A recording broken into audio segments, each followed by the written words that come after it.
Vapi જીઆઈડીસીના second ફેઝમાં આવેલ iron paper મિલમાં કામ કરતી વખતે મશીનમાં આવી જતા 23 વર્ષીય કામદારનો હાથ કપાઈ ગયો હતો।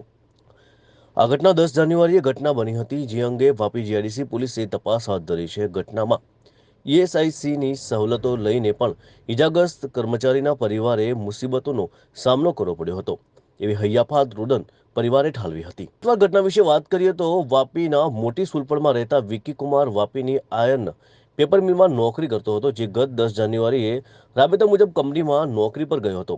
તે સમયે મશીનના પટ્ટામાં કોઈ ચીજ ફસાઈ ગઈ હતી, જે કાઢવા જતાં તેનો ડાબો હાથ મશીનમાં ફસાઈ ગયો હતો। હાથ ખભાથી કપાઈ ગયો હતો। લોહી નીકળતી હાલતમાં તેને ઈએસઆઈસીમાં લઈ જવામાં આવ્યો હતો।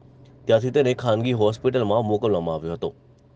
વિકીની હાલત ગંભીર હોય ખાનગી હોસ્પિટલના તબીબોએ તેને સુરત મોકલી આપવાનું જણાવતા તેને સુરત રવાના કરવા માટે તૈયાર કર્યો હતો, જ્યાં 17 દિવસની સારવાર લઈ વિકી પરત આવી ગયો છે। આ ઘટનામાં તેનો ડાબો કાન કપાઈ ગયો છે।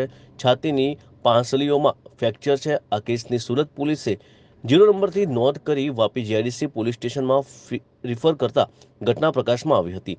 શનિવારે જીઆઈડીસીની પોલીસે પણ ફેક્ટરીમાં જઈને આ અંગે તપાસ શરૂ કરી હતી। ઉલ્લેખનીય છે કે આયર્નના પેપર મિલમાં આ પહેલા પણ ગંભીર અકસ્માતો થયા હશે, જે ફેક્ટરીમાં સલામતીના નિયમોના પાલન અંગે પ્રશ્નાર્થ ઊભા કરે છે।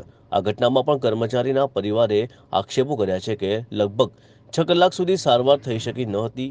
વિકીનો પરિવાર મૂળ બિહારનો છે। તેમના પિતા જગેશ્વરસિંહ પણ લગભગ 20 વર્ષથી આ જ ફેક્ટરીમાં કામ કરે છે। તેને જણાવ્યું કે અકસ્માત બાદ વિકીને પહેલા ચણોદ સ્થિત ઈએસઆઈસી હોસ્પિટલમાં લઈ જવામાં આવ્યો હતો। ત્યાંથી તેને હરિયા હોસ્પિટલમાં મોકલવામાં આવ્યો।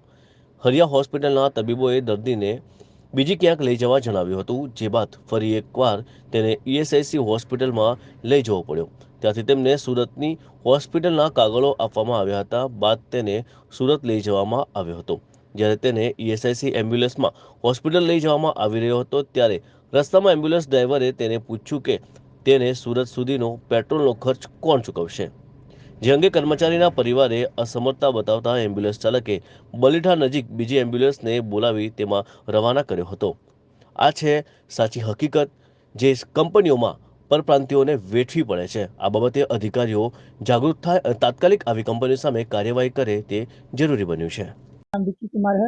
मैं आर्यन पेपर मिल में काम करता हूँ। 10 तारीख को सुबह 8 बजे मैं गया था कंपनी। तो 10 बजे काम हुआ तो पेपर फंस गया था पट्टे पे। उसको मैं निकालने गया, मेरा हाथ फंस गया उसमें। हाथ फंसने के बाद हाथ मेरा खत्म हो गया और कान और पीठ, छाती और नीचे छाती के साइड में फ्रैक्चर हो गया। तो मैं वहाँ से एसआई गया, एसआई से फिर हरिया गया, हरिया से फिर एसआई गया, एसआई से फिर सूरत गया जीएमएस।